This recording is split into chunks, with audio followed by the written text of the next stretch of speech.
Today we're looking at negotiable instruments, which are governed by Articles 3 and 4 of the UCC. A negotiable instrument is a signed writing containing an unconditional promise or order to pay, either on demand or at a future time, to a specific person or to bearer. A bearer is someone who's holding and has possession of that instrument. The reason that we allow negotiable instruments is that we want to facilitate commerce. These instruments are freely transferable. They serve as a substitute for money or an extension of credit, and so it promotes commerce. There are two types of negotiable instruments: orders to pay and promises to pay. An order to pay is a three-party negotiable instrument. It has a drawer, the person who signs the check or draft. It has a drawee, that's the person who is ordered to pay, usually a bank. And there's the payee, the person who receives payment. Orders to pay are demand instruments. They are payable on demand at any time. Examples of these would be checks, cashier's checks, or traveler's checks. The promise to pay is a two-party negotiable instrument. It involves a maker, the person who makes or signs the promissory note, and a payee, the person who receives payment. It could be a time instrument, meaning it's payable at a definite time, or it could be a demand instrument, meaning it's payable on demand. Examples of promises to pay are promissory notes and certificates of deposit. With any negotiable instrument, there are 6 requirements that have to be met. It has to be in writing. It has to be signed by the maker or drawer. It has to be an unconditional promise or order to pay. It has to be for a fixed amount of money. It has to be payable on demand or at a definite time.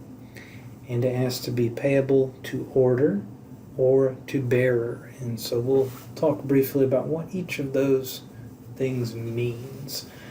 In writing, we require it to be written to promote certainty and prevent fraud. It has to be written on something permanent that lends itself to permanence. So usually paper, probably not a paper towel or a tissue. It has to be portable, so it should be easily transferable. So if you wrote it on, the side of a tree, that probably wouldn't be sufficient to meet the writing requirement under the UCC because it's not portable. Signature, it has to be signed by the maker or the drawer, and any symbol made by the party with intent to authenticate the writing is sufficient. So if it's an X or a stamp, you'll get paychecks with the drawer's signature stamped on there. As long as they intend that to serve as their signature, that is perfectly fine. It has to be an unconditional promise or order to pay. So payment cannot be conditioned on the happening of a particular event. Example of a unconditional promise to pay: I promise to pay Jane $200 on May 1st, 2020. That is an unconditional promise to pay. However, if we were to say, I promise to pay Jane $200 on May 1st, 2020 if she brings me a cup of coffee that morning, now we've put a condition on it, and the promise to pay is conditional, and therefore the instrument is non-negotiable. One note here: an IOU is something that may be given to acknowledge a debt, but an IOU does not constitute a promise to pay. The negotiable instrument has to be for a fixed amount of money, and it does have to be money, some legally recognized currency, and whether it's euros or dollars or the British pound, some recognized currency.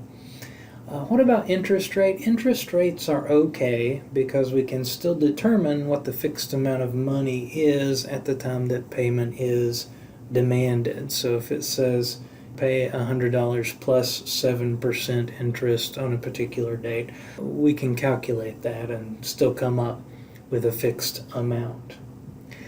Now, if there's any discrepancy in the amount written in words and the amount written in numbers, the rule is that the written words are going to control. The negotiable instrument has to be either payable on demand or at a definite time. And this is called presentment, when you present something for payment.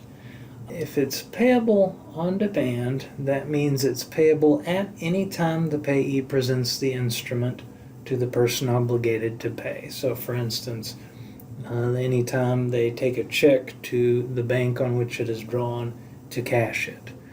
The obligated party does not have to know ahead of time when payment will be demanded if it's a demand instrument. If it's payable at a definite time, then you're looking for either a specific date that it will be paid on, like May 12th, 2020, or the passage of a definite period of time, like 60 days after date of issuance. A date or time readily ascertainable to the parties when the note was made can also satisfy this definite time requirement. For instance, payable on the day of the next presidential inauguration. Well, we could look at a calendar and figure out when that might be. The negotiable instrument has to be payable to order or to bearer.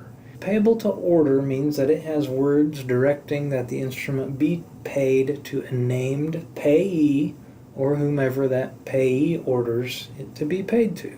Example, pay to the order of Joe. If you look at your checkbook, you'll see that on the check it will say usually pay to the order of, and that's where you fill in whom you want the check to be payable to.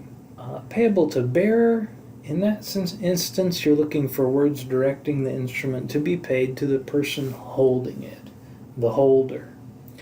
Examples of that, if you fill out something pay to cash or payable to bearer, then the instrument is payable to whomever happens to have possession.